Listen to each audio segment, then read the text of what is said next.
ಇವತ್ತು ಶಿರ್ಮಳ್ಳಿ ಗ್ರಾಮದಲ್ಲಿ ನಾವೊಂದು ಆಂತರಿಕ ಸಭೆಗೆ ನಾವೆಲ್ಲ ಸೇರಿದ್ವಿ.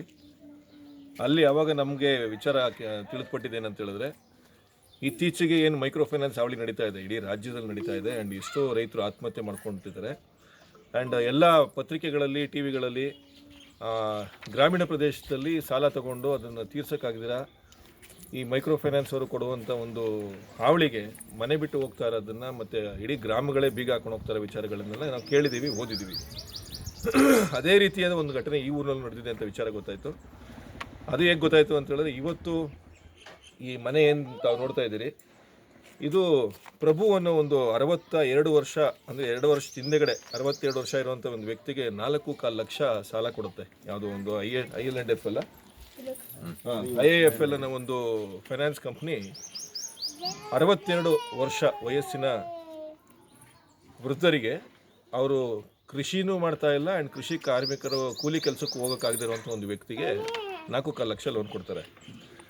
ಅದಕ್ಕೆ ಜೊತೆಗೆ ಅವ್ರ ಮಗ, ಅವನು ಏನು ಕೃಷಿ ಕೂಲಿ ಕಾರ್ಮಿಕ ಕೃಷಿ ಕೂಲಿ ಮಾಡ್ತಾ ಇದ್ದಾನೆ, ಅವನ್ನ ಸೇರಿಸ್ಕೊಂಡು 4.25 ಲಕ್ಷ ಇವರಿಗೆ ಲೋನ್ ಕೊಟ್ಟಿದ್ದಾರೆ. ಕಟ್ಟಕ್ಕಾಗಿಲ್ಲ ಅನ್ನೋ ವಿಚಾರಕ್ಕೆ ಕೊನೆಗೆ ನಂತರ ದಿನಗಳಲ್ಲಿ ಏನು ಮಾಡಿದ್ದಾರೆ, ಕಂತು ಕಟ್ಟಿದಲ್ಲಿ ಮನೆ ಹರಾಜು ಮಾಡಲಾಗುತ್ತದೆ ಅಂತೇಳಿ ಒಂದು ದೊಡ್ಡ ಇದಾಗಿ ಬರೆದು ಇವ್ರಿಗೆ ಈ ರೌಡಿಗಳ ಥರ ಏನು ಬರ್ತಾರೆ ಇವರು ರಿಕವರಿ ಮಾಡೋರು, ಅವ್ರಗಳ ಕೈಯೆಲ್ಲ ಬೆದರಿಕೆ ಹಾಕಿ ಎಲ್ಲ ಮಾಡಿಸಿದ್ದಾರೆ. ಇವರು ಭಯ ಬಿದ್ದು ಬೀಗ ಹಾಕ್ಕೊಂಡು, ಮನೆ ಬೀಗ ಹಾಕ್ಕೊಂಡು, ವಯಸ್ಸಾಗಿರೋ ಅಪ್ಪ ಅಮ್ಮನ ಕರ್ಕೊಂಡು, ಮತ್ತು 2 ಚಿಕ್ಕ ಮಕ್ಕಳಿದ್ದಾವೆ, ಒಂದು ಕೈಗೂಸೋದು, ಇನ್ನೊಂದು ಎಷ್ಟು ವಯಸ್ಸು ಈ ಮಗುಗೆ 3. ಕಾಕತಾಳಿ ಎಂಬಂತೆ ನಾವು ಇಲ್ಲಿ ನಮ್ಮ ಒಂದು ಆಂತರಿಕ ಸಭೆಯಲ್ಲಿ ಸೇರಿದ್ವಿ. ಅವ್ರಿಗೂ ಮಾಹಿತಿ ಗೊತ್ತಾಗಿ ನಮ್ಮ ಹತ್ರ ಬಂದು ಸಹಾಯ ಕೇಳಿದ್ರು. ನಾಳೆ ಈ ಗ್ರಾಮದಲ್ಲಿ ಹಬ್ಬ ಇದೆ ಅಂತ ಕೇಳ್ಪಟ್ವಿ. ಹಾಗಾಗಿ ಆ ಮನೆಗೆ ಅವ್ರನ್ನ ವಾಪಸ್ಸು ಸೇರಿಸೋದಕ್ಕೆ ಇಲ್ಲಿ ಏನು ಈ ಥರ ಎಲ್ಲ ಬರೆದಾಕಿದ್ರಲ್ಲ ಗೋಡೆ ಮೇಲೆ, ಇದಕ್ಕೆ ನಾವು ಬಣ್ಣ ಹೊಡೆದು ಇವ್ರು ಮಾಡ್ತಾ ಇರೋ ಏನು ಪ್ರಕ್ರಿಯೆ ಏನಿದೆ, ನಾವು ಸಾಲ ಕೊಟ್ಟಿರೋರಿಗೆ ಸಾಲ ಈಸ್ಕೊಬೇಡಿ ಅಂತ ನಾವು ಹೇಳಲ್ಲ, ಅಥವಾ ಸಾಲ ತಗೊಂಡಿರೋರಿಗೆ ಕಟ್ಟಬೇಡಿ ಅಂತಲೂ ಹೇಳಲ್ಲ. ಅದು ತಪ್ಪಾಗುತ್ತೆ ಅನ್ನೋದು ನಮಗೂ ಗೊತ್ತು. ಸಾಲ ತಗೊಂಡ್ಮೇಲೆ ತೀರಿಸ್ಬೇಕು, ಸತ್ಯ ಅದು. ಆದರೆ ಸಾಲನ ವಾಪಸ್ ತಗೊಳ್ಳೋ ಒಂದು ಪ್ರಕ್ರಿಯೆ ನೀವೇನು ಮಾಡ್ತಾ ಇದ್ದೀರಲ್ಲ, ಈ ರೌಡಿಸಮ್ ಉಪಯೋಗಿಸೋದು, ಈ ಥರ ಮನೆ ಗೋಡೆಗಳ ಮೇಲೆಲ್ಲ ಬರೆದು ಅವ್ರಿಗೆ ಅವಮಾನ ಮಾಡೋದು, ಮತ್ತು ಅವ್ರಿಗೆ ಮಾನಸಿಕವಾಗಿ ಕಿರುಕುಳಗಳೇನು ಕೊಡ್ತಾ ಇದ್ದೀರಲ್ಲ, ಇದು ಸರಿ ಇಲ್ಲ. ಇದು ನಿಮ್ಮ ರೀತಿ ನೀತಿಗಳು ಸರಿಗಿಲ್ಲ. ಮುಂದಿನ ದಿನಗಳಲ್ಲಿ ಏನಾದರೂ ತಿದ್ದುಕೊಳ್ಳಿಲ್ಲ ಅಂತಂದರೆ ಈ ಥರ ಬರವಣಿಗೆಗಳನ್ನ ನಿಮ್ಮ ಬ್ಯಾಂಕಿನ ಮೇಲೆ ಬರೀಬೇಕಾಗತ್ತೆ. ಬಂದು ನಾವು ಈ ಬ್ಯಾಂಕ್ನ ಮುಟ್ಗೋಲಾಕತ್ತೀವಿ, ಈ ಬ್ಯಾಂಕ್ನ ಹರಾಜಾಗ್ತೀವಿ ಅಂತ, ಆವಾಗ ನಿಮಗೆ ಮರ್ಯಾದೆಗಳು ಗೊತ್ತಾಗ್ತದೆ. ಒಂದು ಮರ್ಯಾದೆ ಹೋಗೋದು ಹೆಂಗೆ ಅನ್ನೋದು ಗೊತ್ತಾಗಬೇಕು ಅಂತಂದರೆ ನಿಮ್ಮ ಕಚೇರಿಗಳ ಮೇಲೆ ಅಥವಾ ನಿಮ್ಮ ಮನೆಗಳ ಮೇಲೆ ಈ ಥರ ಯಾರು ಬಂದು ಬರೀಬೇಕು.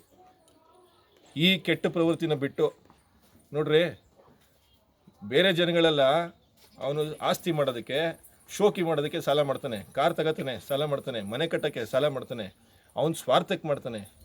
ದೇಶಕ್ಕೆ ಊಟ ಹಾಕೋಕ್ಕೆ ಸಾಲ ಮಾಡಿಬಿಟ್ಟು ಆ ಸಾಲ ತೀರಿಸ್ಬಿಟ್ಟು ತಾನು ಬದುಕೋದು ರೈತ ಒಬ್ಬನೇ. ಇವತ್ತು ಆ ರೈತನ ಸಾಯಿಸ್ತಾ ಇದ್ದೀರ ನೀವು. ಸರ್ಕಾರಗಳು ಹಂಗೆ ಇದ್ದಾವೆ. ಈ ದೇಶದಲ್ಲಿ 60% ಜನಸಂಖ್ಯೆ ರೈತರಿದ್ದಾರೆ, ರೈತಾಪಿ ವರ್ಗ ಇದೆ, ಮತ್ತು ಕೃಷಿಗೆ ಸಂಬಂಧಪಟ್ಟಂತಹ ಜೀವನ ಮಾಡ್ತಾ ಇರುವಂಥ ಜನ ಇದ್ದಾರೆ. ಅವ್ರುಗಳಿಗೋಸ್ಕರ ನೀವು ಮಾಡಿದಂಥ ಕೃಷಿ ಕಾಯ್ದೆ ಕಾನೂನನ್ನ ಸುಗ್ರೀವಾಜ್ಞೆಯಲ್ಲಿ ಪಾಸ್ ಮಾಡೋಕ್ಕಾಗತ್ತೆ ನಿಮಗೆ. ಆದರೆ ಇದನ್ನು ಒಂದು ಸುಗ್ರೀವಾಜ್ಞೆ ಸೈನ್ ಮಾಡೋದಕ್ಕೆ ರಾಜ್ಯಪಾಲರಿಗಾಗಲ್ಲ.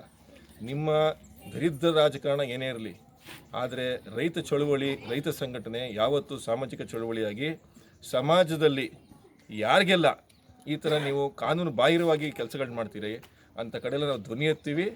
ನೀವೇನು ಕಾನೂನು ಬಾಹಿರವಾಗಿ ಕೆಲಸ ಮಾಡಿರ್ತೀರ ಅಲ್ಲಿ ಕಾನೂನನ್ನು ಸರಿಪಡಿಸೋದಕ್ಕೆ ಇಂಥ ಒಂದು ಹೋರಾಟಗಳನ್ನ ಹಾಕೋತೀವಿ. ಇವತ್ತು ಇಲ್ಲಿ ಬರೆದಿರೋದಕ್ಕೆಲ್ಲ ಬಣ್ಣ ಹೊಡೆದು ಏನು ನೊಂದ ಕುಟುಂಬ ಇದೆ ಅವ್ರಿಗೆ ಬೀಗ ತೆಗೆದು ಅವ್ರ ಮನೆಗೆ ಕಳಿಸುವಂಥ ಕೆಲಸ ನಾವು ಇವತ್ತು ಮಾಡ್ತಾಯಿದ್ದೀವಿ. ಸಾಮೂಹಿಕ ಕರ್ನಾಟಕ ರಾಜ್ಯ ರೈತ ಸಂಘಕ್ಕೆ